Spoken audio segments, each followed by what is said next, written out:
Good morning from the Home Slice News Center. This is the Daily Slice for Tuesday, March 1st. I am Mark Houston, filling in for D-Ray Knight. Ambassadors from dozens of countries are backing a UN General Assembly proposal to demand that Russia halt its assault on Ukraine. The United Nations General Assembly held a rare emergency session yesterday during a day of frenzied and sometimes fractious diplomacy surrounding the 5-day-old war. Reflecting escalating global alarm, both of the UN's major bodies, the 193-nation Assembly and the smaller, more powerful Security Council, took the unusual step of holding hastily scheduled simultaneous meetings on the war. In Geneva, the UN Human Rights Council voted to hold its own urgent session. Authorities say a man shot and killed his 3 children, one other person and himself at a church in Sacramento, California. A sheriff's official says deputies responding to reports of gunfire around 5 p.m. found 5 people dead, including the shooter, at the church in the Arden Arcade neighborhood. He says the victims include 3 juveniles under 15 years of age. The identity of the other victim wasn't immediately known. Sergeant Rod Grassman didn't know if the family members belonged to the church.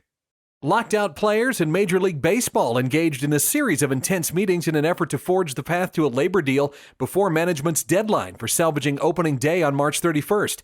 The sides met several times throughout the day and made progress toward an agreement, but they remained very far apart on key issues. Commissioner Rob Manfred met with the union twice, once more than he had previously since the lockout started December 2nd. The sides were negotiating for the 8th straight day after meeting just 6 times on core economics during the first 2.5 months of the lockout. And here in South Dakota House Republicans have dismissed a proposal to legalize recreational marijuana for adults in a major blow to a bill that aimed to honor the will of the voters. The bill that was tossed Monday narrowly passed the Republican-controlled Senate last week. Lawmakers reason they should try to stay ahead of a campaign to get recreational marijuana back on the ballot this November. But lawmakers on the House State Affairs Committee dismissed the proposal on an 8-3 vote. Marijuana legalization advocates vowed to mount a last-ditch effort to resurrect the proposal on the House floor. South Dakota Republican senators advanced a proposal from Governor Kristi Noem that aims to make the state one of the hardest places to get abortion pills. A vote on the Senate floor has not been scheduled, but its actual enactment depends on a federal court ruling. Last week, a federal judge temporarily halted a South Dakota rule from taking effect that would have made the state one of the hardest places in the U.S. to get abortion pills. Governor Kristi Noem initiated that rule change through an executive order.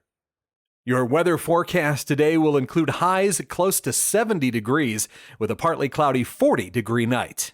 From the Home Slice News Center, this has been the Daily Slice for Tuesday, March 1st. I am Mark Houston filling in for D-Ray Knight. Have a great day.